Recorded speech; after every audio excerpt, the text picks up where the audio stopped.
I have just come from a funeral. So I thought we would talk a bit about it. This is the lady who died.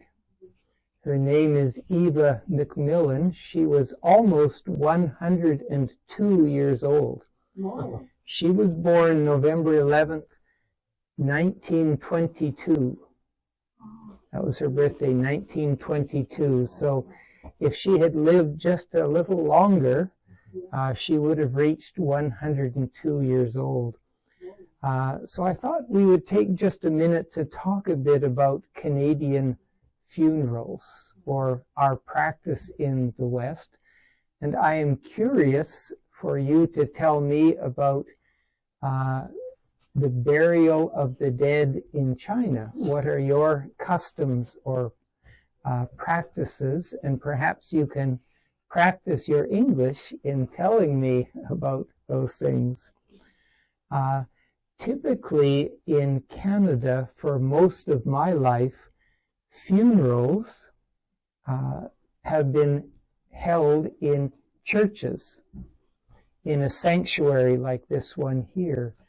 And the funeral will consist of songs of faith, hymns, where we express our Christian faith in song. Often we will use the songs that were favorites of the one who has died. So the family will choose songs that were special to the one who has died. We typically also read from the Bible, often passages from the Bible which were special to the one who died.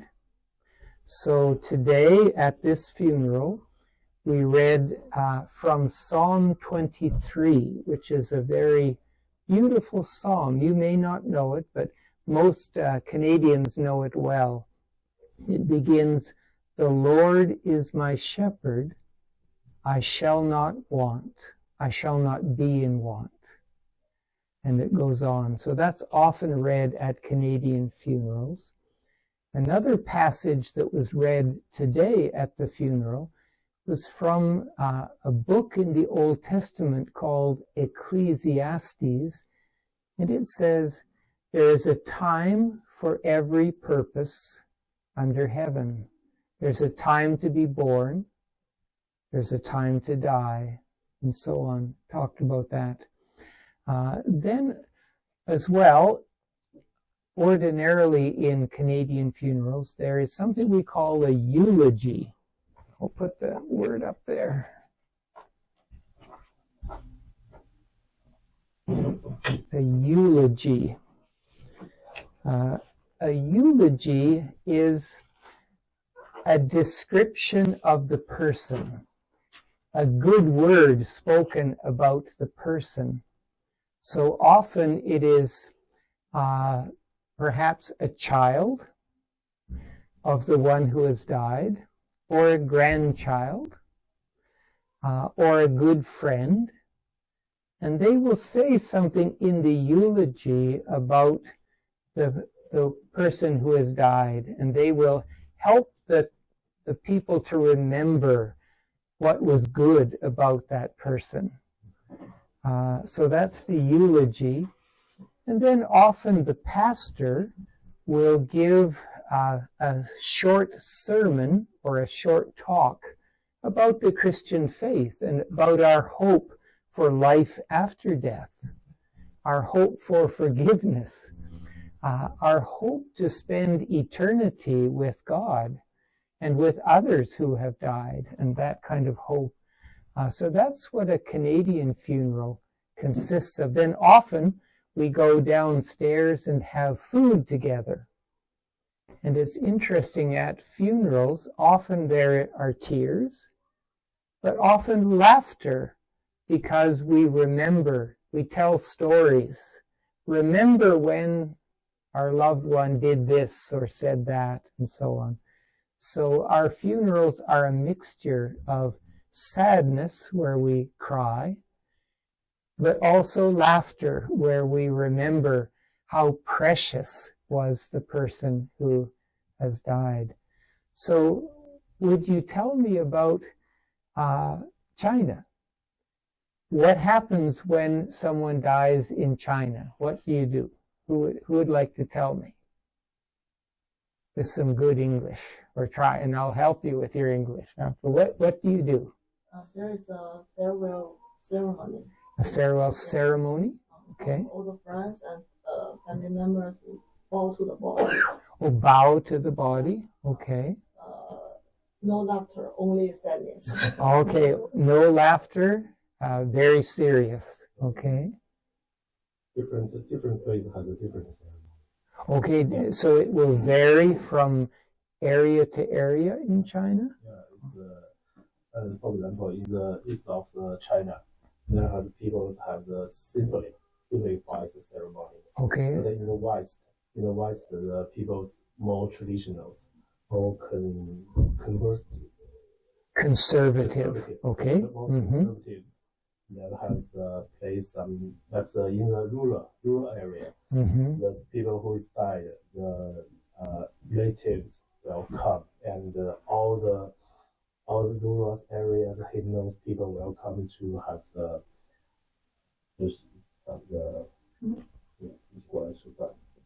come together to eat some food. Okay, that seems universal in culture, isn't it? That's a different side about the marriage ceremony. Oh, Marriage is right. But a different side. Okay, a different side. Yeah, you choose the color must be black or white. Oh. In marriage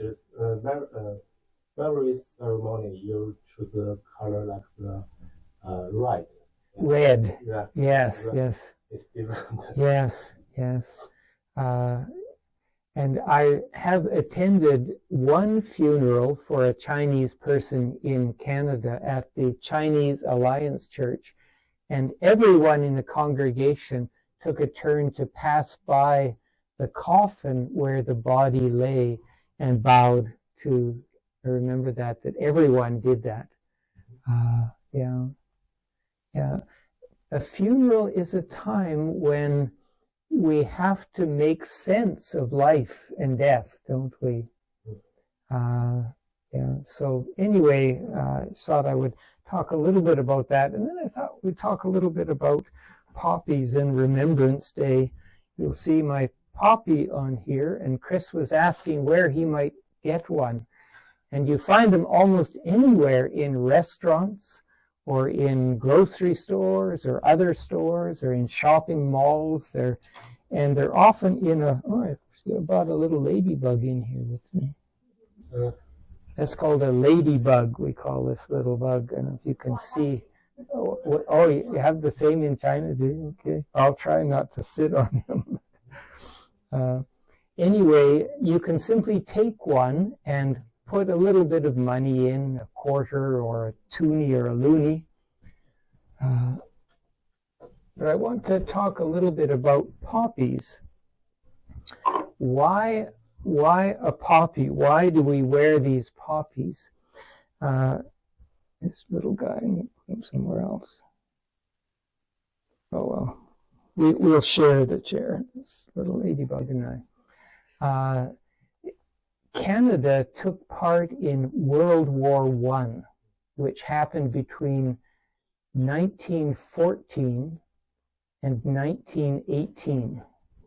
So 1914 to 1918, so more than 100 years ago.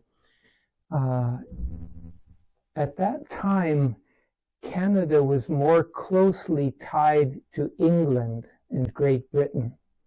Many Canadians, including my grandfather, came from England to settle in Canada.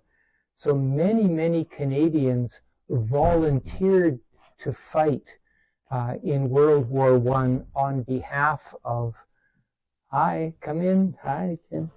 The chairs at the end there. Sure. And one of the battlefields, well, actually there were several, but there were battlefields in France, the country of France and the country we call the Netherlands or Holland, the Netherlands. It's a small country in Western Europe. In the Second World War, these countries were occupied by Germany. Germany invaded and occupied France and the Netherlands. But there is a place in, I believe it is France, but it could be in the Netherlands, I'm not sure, called Flanders Field.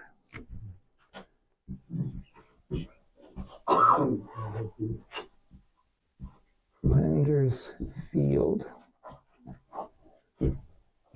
And many, many Canadian soldiers who died in the war are buried there.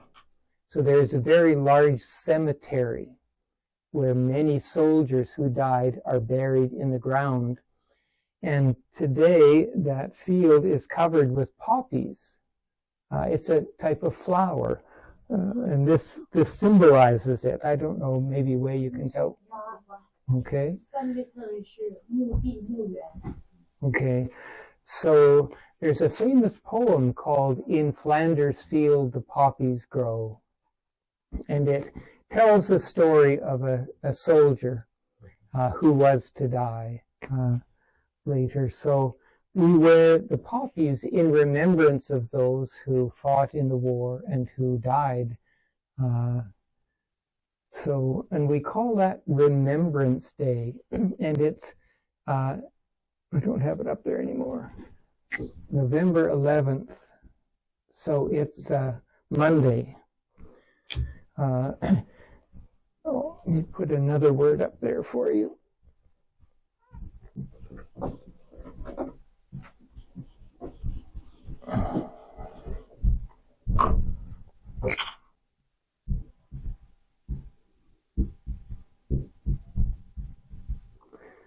The word, it's not a common English word, but armistice. It means a laying down of arms, and fighting stops. And it was on the 11th hour, 11 o'clock in the morning of the 11th day of November, that the First World War ended. And there was an armistice. People laid down their guns, their rifles, and no longer shot at each other. And so that's why we celebrate Remembrance Day on November 11th. And if you go down to Victoria Park at 11 o'clock on Monday, November 11th, you'll see many people gathered there at something called a cenotaph.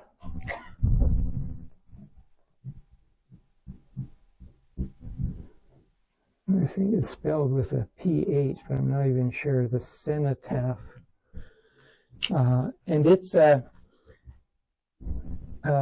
mortar or cement kind of memorial with soldiers' names on it of those who died, those who were from Regina who died in the war. And so people will gather there on Monday at 11 a.m. And have a ceremony, and we'll remember those. So we remember not only those who died in World War I, but also World War II, and Canadians fought in the Korean War from about 1951 to 53, something like that. This is all before you were born. Even I was only born in 1950, so I don't remember this. And almost all the soldiers who came back from the war have now died because it was so long ago, the war. And also Canada has had soldiers in Afghanistan, and also many peacekeepers for the United Nations have served different places in the world, trying to keep two warring parties separate. One place would be in the island of Cyprus in the Mediterranean Sea. Cyprus has been fought over between the country of Turkey and the country of Greece. And so today it's divided. And Canadian soldiers have been there as peacekeepers over the years, and in other places as well. So on Remembrance Day, we remember all of those. So that's on Monday. So Monday is a holiday for most businesses. They will be closed. What do you do in China? Do you have ways of remembering the revolution in the late 1940s, or do you have any ceremonies like that? No? We just have the ceremony to remember the Japanese invasion China. In the Nanjing or Nanking?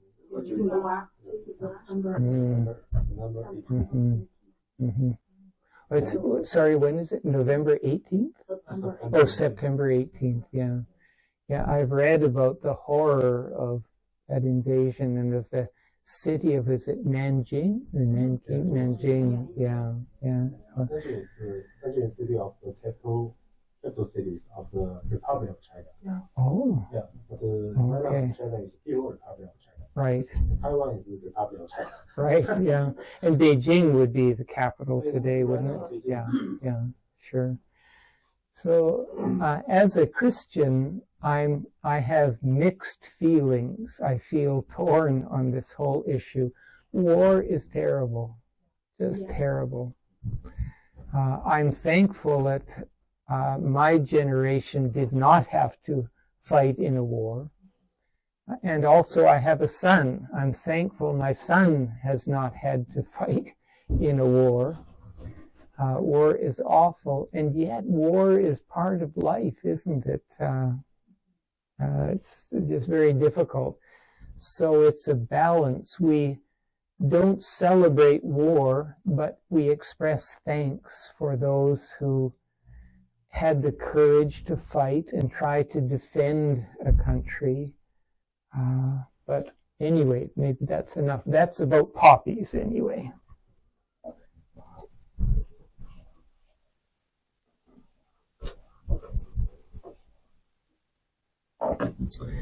Okay, let's turn to Philippians chapter 1, and we'll pick it up at verse 7.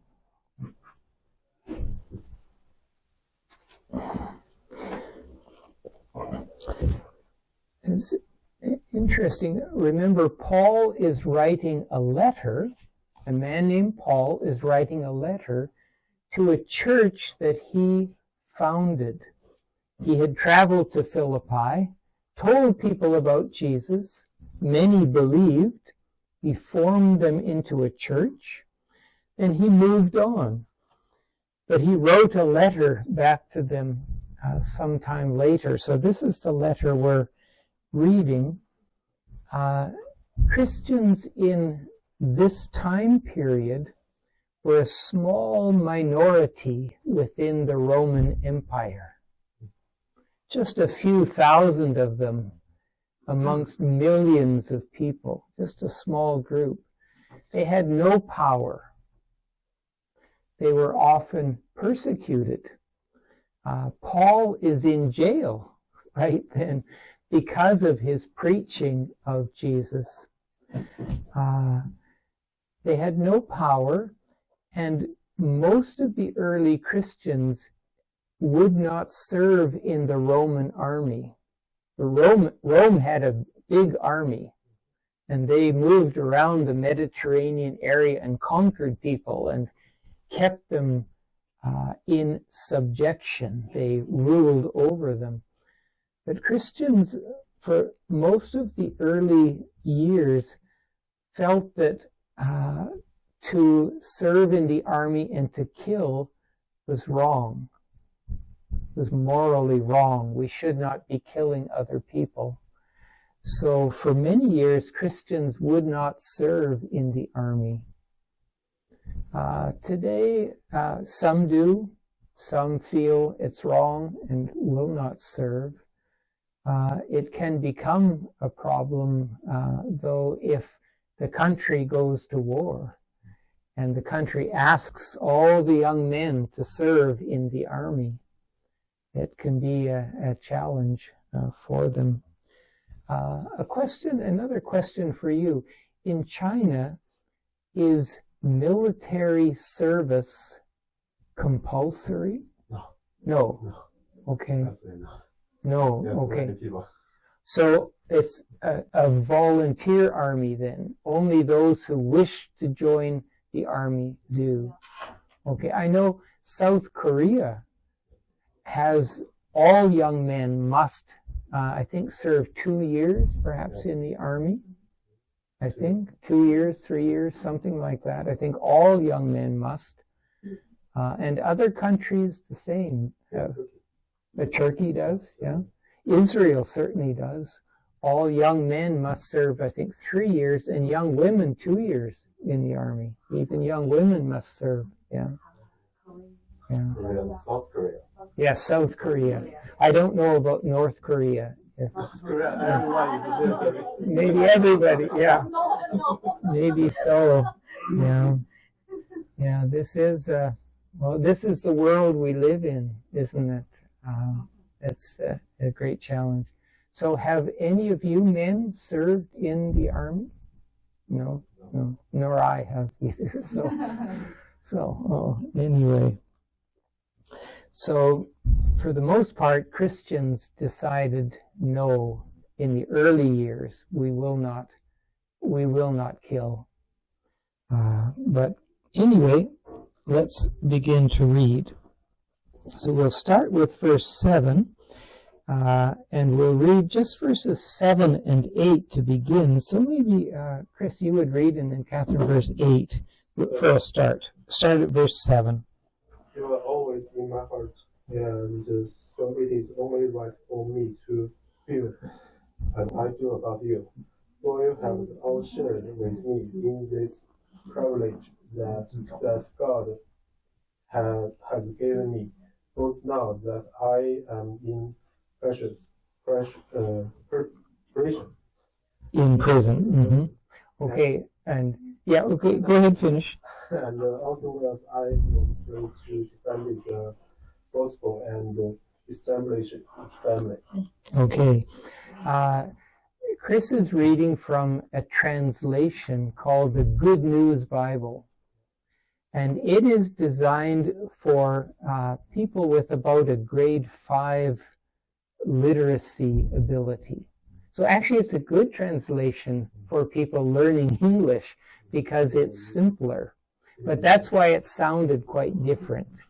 They were choosing to express what Paul wrote in somewhat simpler language for you to understand. And it might be the verses aren't marked as clearly. So let me read it from the New International Version, which aims at least a high school, completing high school level of English. So the vocabulary is bigger and more difficult words, but it says, "It is right for me to feel this way about all of you, since I have you in my heart. For whether I am in chains or defending and confirming the gospel, all of you share in God's grace with me. God can testify how I long for all of you with the affection of Christ Jesus." So we learn there that Paul is in chains. In chains. Do you know what a chain is? A chain. We use that word in more than one way. The word chain, he says, I am in chains. That's an expression. A chain looks like this. And on and on. A chain is a set of metal circles or loops that are overlapping like this, and more and more. So if you ride a bicycle to the university, you will need some kind of a way to lock the bicycle. So usually it's a chain of some kind that you put through part of the bicycle and then through the bicycle stand, and you lock it together. And that's a chain that is securing it. In the ancient world, often prisoners were bound with chains.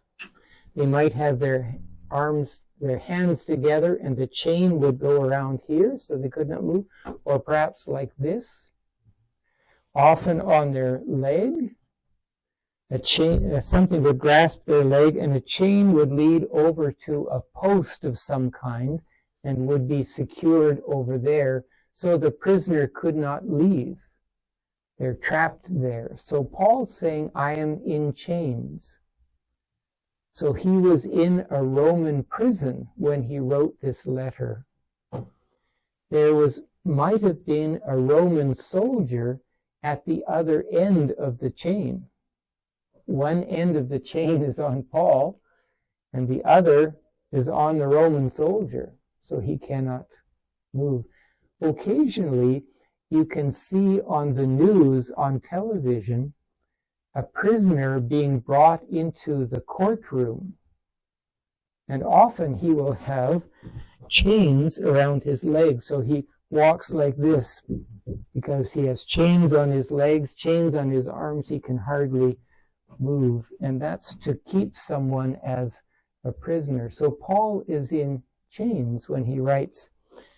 I asked you last time to note how often Paul uses the word joy and the verb rejoice. He feels great joy when he thinks of the Philippian Christians. He asks them to rejoice, and he's in prison. And yet, because he's a Christian, he knows joy even in prison. And this is a common experience for Christians who are persecuted and sometimes placed in prison. They must learn to pray, to sing, to worship there in the prison. And Paul tells us a Christian can feel joy even while a prisoner. You might think, how is that possible to feel joy when you are in jail? But it is possible for Christians. And we can think about that a little more. So Paul says, it's right for me to feel this way about all of you, since I have you in my heart. The heart, is an organ in our body that pumps the blood, but we use it metaphorically to talk about the deep part of us where we feel. So when a young man loves a young woman, he feels it in his heart. He feels affection. He feels love. And he might even say, I give you my heart. You understand? I give you my heart. In other words, I draw you into the very center of me, and I trust you with my heart. So Paul is saying that about the Philippian Christians. I have you in my heart. He means I feel such affection, such love for you, that you live in my heart, in a sense. Tonight, I have 5 granddaughters, and granddaughter number 3, she's 19, she will turn 20 at the end of December. She is being baptized tonight, and I will baptize her along with my son. We're baptizing her together at the Apostolic Church, and she is very much in my heart. through this day, and certainly tonight, I feel such affection for her at this special time. A year ago, I did a marriage ceremony for my eldest granddaughter. And again, my heart was full. You understand? My heart was full. So that's what Paul is saying as he writes to the Philippian Christians, that you are in my heart. He has such affection for them. And even though he is in chains, he says, God can testify how I long for all of you with the affection of Christ Jesus. So let's look at a few of those words. Let's look at this word, testify.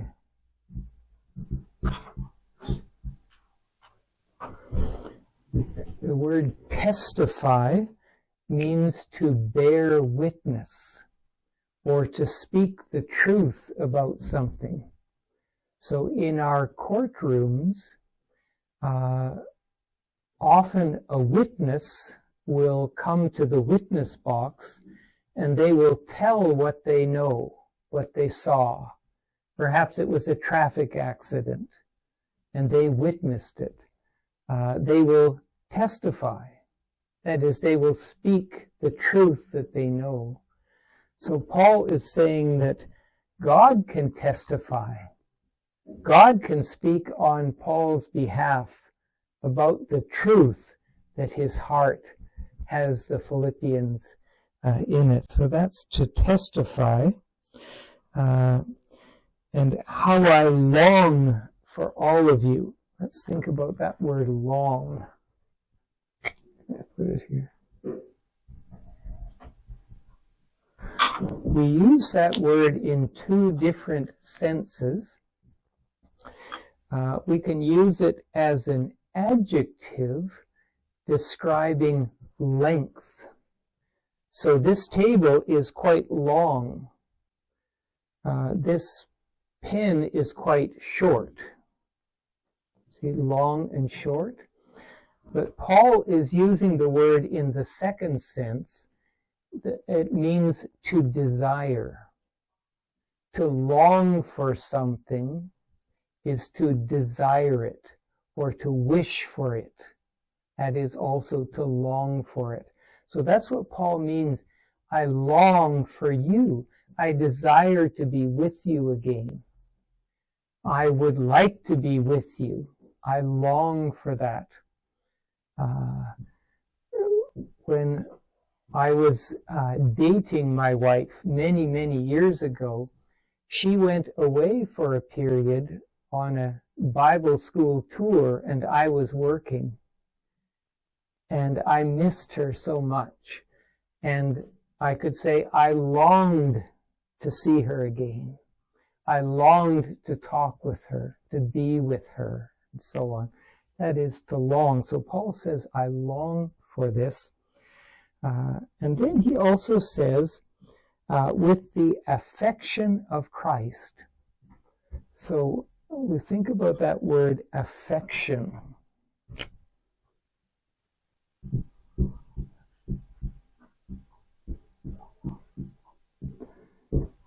Affection refers to the feelings we have in our heart, and normally affection means positive feelings. If I feel affection for you, I like you. I want to be friends with you. I want to spend time with you. We will say sometimes that men sometimes do not show affection as well as women show affection. That is, women find it easier to speak words of love, to give hugs, to express kindness and so on. Men sometimes are a little stiff, or we don't always express our heart as well. So that's affection. All people feel affection for people, for animals, for our country. It might be that when you see things that remind you of home, you feel affection for your homeland, for your home city, for the people back home, and so on. That's affection. So Paul is in chains, in a prison, writing a letter to people he cares much about. He feels affection for them. They are in his heart, he says. He holds them in his heart, always. It's an interesting thing about human beings that even when we are apart, we can hold people in our heart, can't we? We remember them with great affection, and we feel better when we think of them.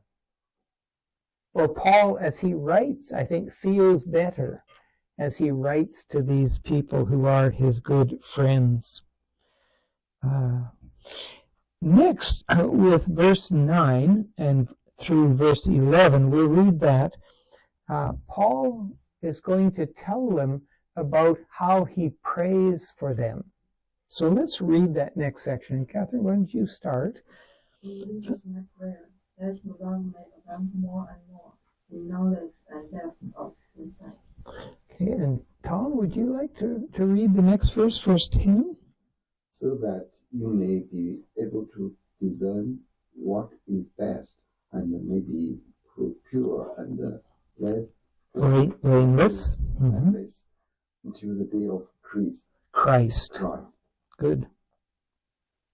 Okay, would you like to try with verse 11? You just try. Filled with the Fruit of righteousness. righteousness that comes through Jesus Christ. Mm-hmm. To be glory Christ of God. Good. Okay, so let's go through this. So he had said earlier, I never cease to pray for you. And Christian prayer is simply asking God to do things, to help people, to bless people. And Paul has been praying for the Philippian Christians. And he tells us here what he is asking God to do.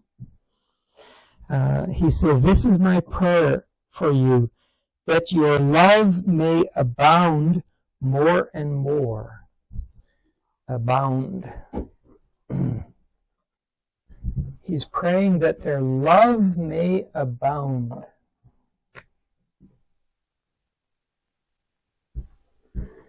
It's related to this word, abundance.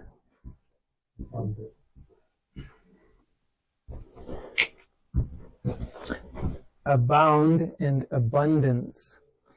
Abundance means you have a lot of it.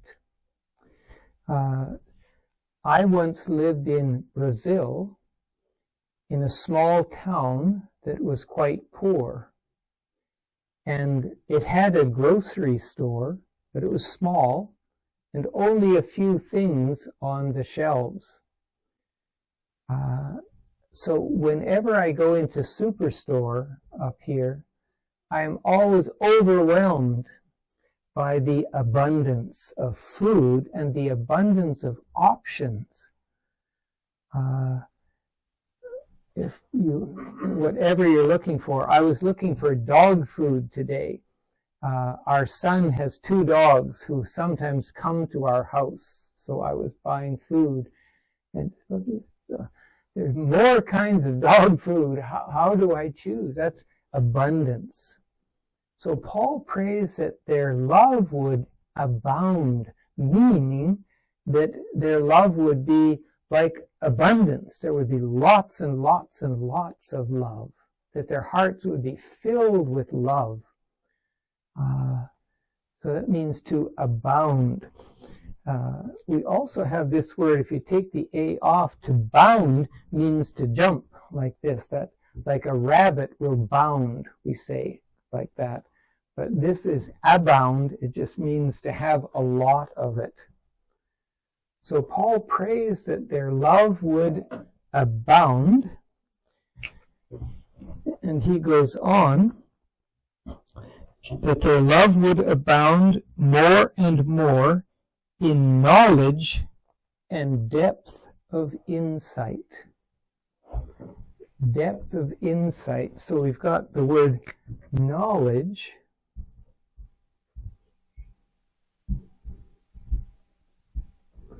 And you see in there the word know.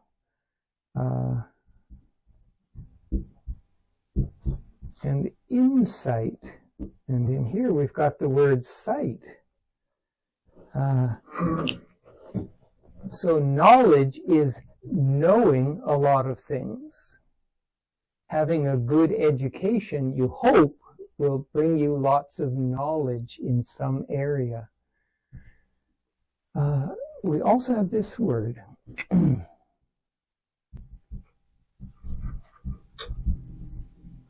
Wisdom. So I have a question for you that native English speakers have difficulty with as well. All of us do. What is the difference between knowledge and wisdom? What is the difference between knowledge and wisdom? Do you know the two words? Okay. I think intelligence of nature. Okay, intelligence about nature. Okay. From high or from God. Okay. Yeah, wisdom and knowledge are related, but they're somewhat different. I've known many university professors who have a lot of knowledge, but they are not necessarily wise. I've known some who have made a mess of their lives. You understand? Yeah. So you can know a lot of information, but make foolish choices in your life.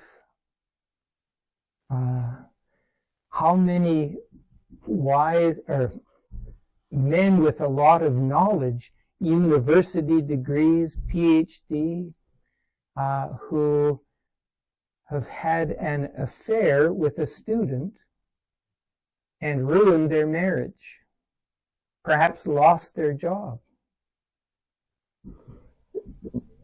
lacking wisdom, even though they know a great deal about their subject.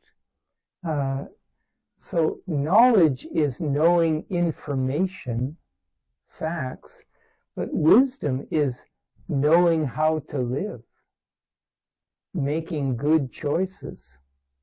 So sometimes very simple people without much education have more wisdom than those with much education.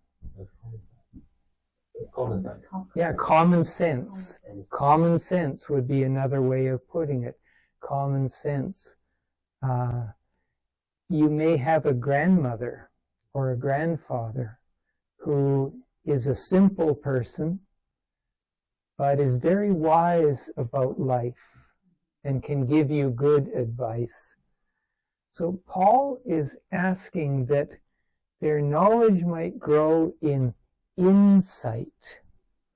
So sight means being able to see, but insight is being able to understand what you are seeing and to know what to do if someone has insight. So that's the kind of knowledge that Paul wants the Philippians to have. He's praying to God that their love would abound and that they would grow in knowledge and insight. I've said to the class before that much of Christianity is countercultural. The culture says do this, Christianity says no, go in the other direction. Jesus taught that we should love our enemies. For many people that makes no sense. We should forgive. We should take the low places and serve others. And Jesus said there's more life when you do that than when you have riches and power and so on. So Paul is praying that God will help the Philippians see the wisdom of living the way Jesus teaches us to live. That's really what he is praying. And sometimes it is hard to see that Jesus' way is best. If you suffer like Paul and are put in prison, you wonder, maybe it would be better not to follow Jesus and not to be in this prison. But Paul says, no. Oh, God can use me here in the prison. So he prays for love and insight to be able to discern what is best. These are all related words. I'll just put it up here. Discern, that's the verb, to discern, and the noun is discernment. It says to have discernment, that's a synonym for having insight and wisdom. To discern is to be able to make good distinctions. I think in reading an X-ray, you need to be able to discern what certain things mean, I think correctly. And a person who has expertise can look at an X-ray and separate what they are seeing and make sense of it. If I looked at the X-ray, I couldn't understand it. I couldn't discern if there's anything wrong. Or I couldn't discern what is wrong, what the X-ray is showing me. When people would come to me as a pastor, they would often present a problem, but I found often what they were presenting as the problem was not the real problem. There was another problem deeper down. And as a pastor, I needed to discern in the words they were telling me what is really going on in their heart and in their mind. I learned that perhaps they were afraid of something. Perhaps they were feeling criticized. Perhaps they were worried. Many things, but often people don't tell me that. They just tell me about a problem they're having at work or something. But when we have some wisdom, we begin to discern amongst the words people are saying. And there are other examples like that. But anyway, Paul is praying that God would give the Philippian Christians wisdom to be able to discern what to do, how to respond to people, how to love people, how to help people. Anyway, I hope that is clear.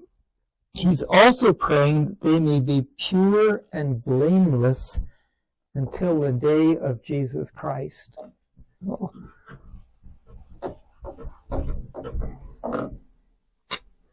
We'll look at those words.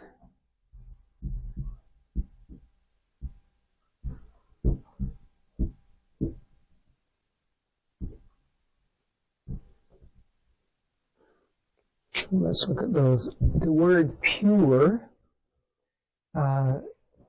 sometimes when you buy honey, in the store, it will say pure honey, or apple juice, pure apple juice.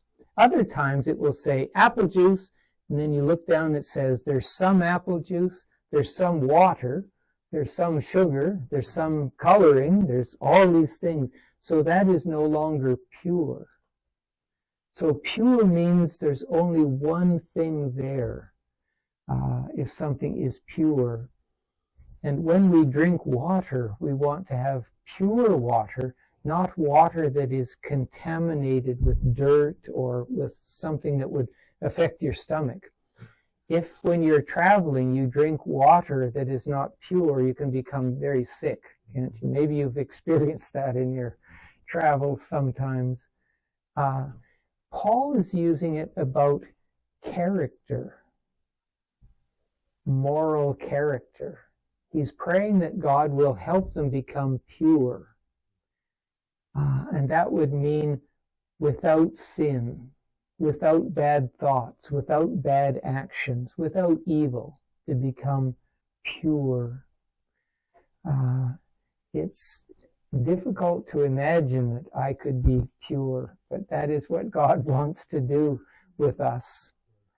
We all know we are not pure, are we? But that is the goal. And blameless is a synonym. Whenever you have less at the end of something, it means you're wanting to be without something. So to be blameless means you cannot blame them for something or accuse us of a wrong. When something happens in a classroom and you are the teacher, you want to discover who is to blame for the problem, who caused the problem, who is responsible for the problem. And sometimes the wrong person gets blamed. They did not cause the problem, but they get blamed. So to be blameless means to be without fault, without sin, without having done anything wrong. And then Paul says he hopes that that will be the case. They'll be pure and blameless at the day of Christ, until the day of Christ. And what he's talking about there is that Jesus promised to come back to the world, to the earth. And that's the day he's talking about. That when Jesus comes back, he will find us good people, not people doing things we shouldn't be doing. That's really what Paul is praying here. He'll find us blameless. Well, it's almost 4 o'clock, but maybe we can do at least one more verse. Let's read verse 12. Would you read chapter 1, verse 12? Sure, if you would, if you don't mind, please. Now, I want you to know, brothers, that what has happened Mm-hmm. has really served to advance the gospel. Okay, and again, this is good English. It's not so simple, and it probably is simpler in the translation that Chris has. And remember, Paul wrote in the Greek language. So this is a translation. If you have a Chinese, that's a translation as well into Mandarin or Chinese. So Paul says, I want you to know, brothers, that what has happened to me, and what has happened to him? He's been put in prison. That's what's happened to him. So he wants them to know that what has happened to me, the fact that I am in prison, has actually served to advance the gospel. Okay, let's think about this word serve. We use it in more than one sense. To serve, and we've got the noun service and the noun servant. These are all from the same root. To serve means to offer some kind of help to people or to give them a gift of some kind that's action. So my mother often served the meal. She would prepare the meal. She would bring the food to the table. She would offer the food to people. She was serving it, presenting it to people. That's to serve. And service is the act of serving other people. Here's another word we have, server. So if you go to a restaurant, someone will come to your table and say, "My name is Ron. I will be your server tonight. I will be bringing your food." So they are serving you. They are bringing you food, bringing you more water. Is there anything else you would like? Do you like the food? Can I get you something else? They are serving you. And in a sense, they are your servant that night. Paul is using the word serve, though, in a slightly different way. Certain things that happen in life can serve a purpose. Sometimes bad things can serve a purpose. In fact, I have learned most of the things I have learned in life that have made me a better person. Most of those things are bad things or difficult things that have tested me and stretched me. So an example might be, as you have come to Canada, that experience has served to teach you many things. That's the way Paul's using the word serve. You would not have learned many things that you now know if you had stayed in China. You know many more things now. Your world is bigger. And you know more about yourself as well, and your ability to learn new things, to tolerate discomfort, and so on. Your move here has served to develop your character, I think. That's the way Paul is using it. So he's saying that even though he is in prison, his imprisonment has served a good purpose. And God often does that. He will take something that is difficult and he will use it for good in our lives. So it serves us in a way. So that's what Paul is saying, that even though I'm in jail, it's serving a good purpose. And he's saying, and we'll finish with this for today, and we'll see it more next week, it has served to advance the gospel. So his imprisonment has served a good purpose to advance. Okay, we use that in more than one way, and it's the gospel. To advance means to go forward. So I'm advancing now as I go. I'm making progress somewhere. So it means to make progress or to move forward, to advance. We use it in other ways as well. Sometimes you might go to your employer and say, I'm running out of money. Would you advance me part of my pay that is due next week? Would you give me part of it now? That would be to advance it. It would bring the pay forward into your life now. That would be, so you would ask for an advance. That's what we would say. I'm asking for an advance. So Paul is saying that even though he is in prison, it has served a good purpose. It has moved the gospel forward.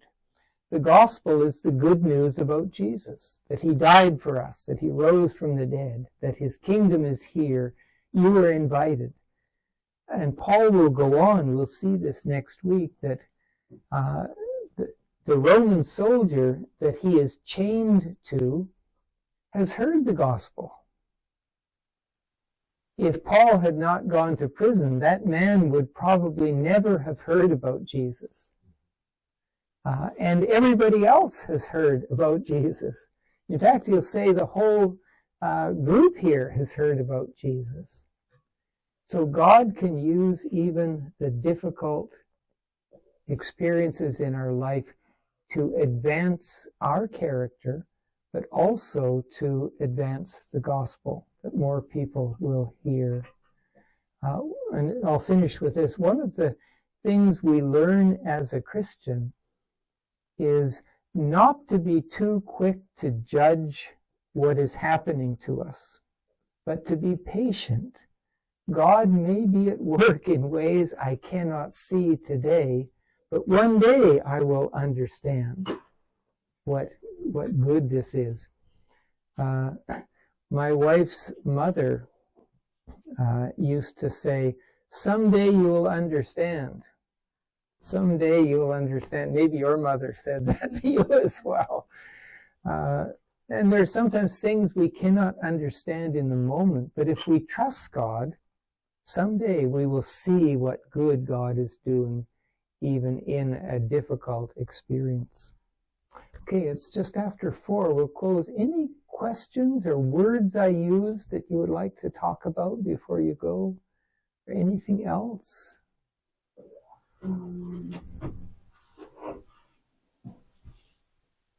Okay, you're happy? Okay, well, thank you very much, and we'll pick up the story.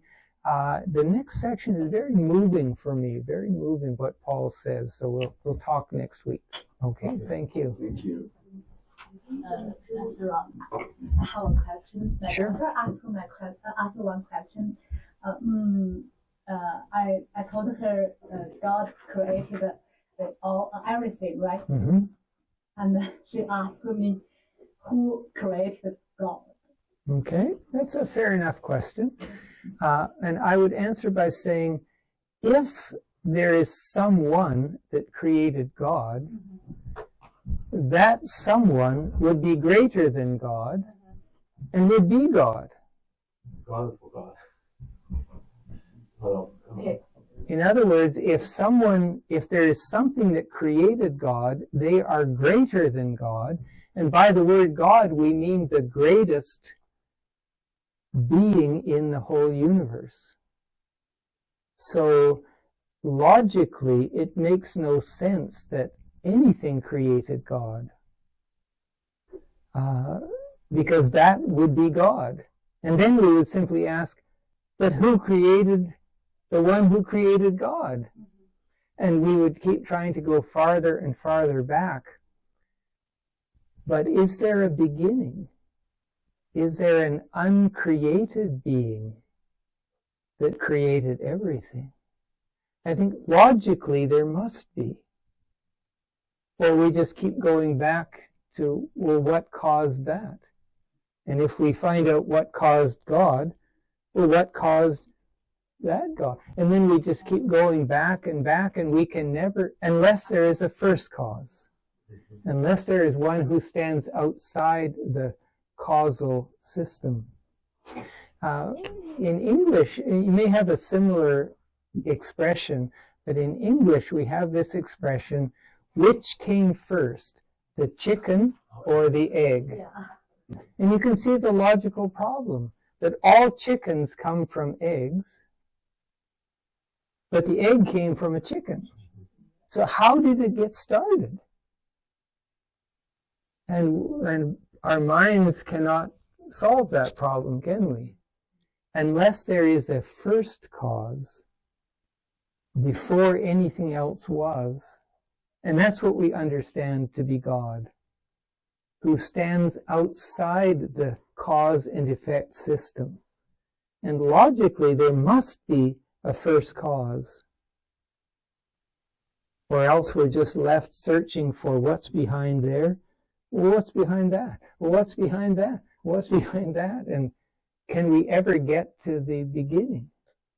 And by saying God created, we're saying there is a first cause that is uncaused. The uncaused cause is God, if that makes sense. Our whole experience is with cause and effect, so our minds cannot grasp getting outside of that system, can it? But there must be a first cause. And I think this is one of the dilemmas science faces. Science can only investigate what is and how causes work. But how did the whole thing get started? Where did material come from? So on. So our little minds cannot really grasp this. So I don't know if that's any help. But Thank you. you're welcome.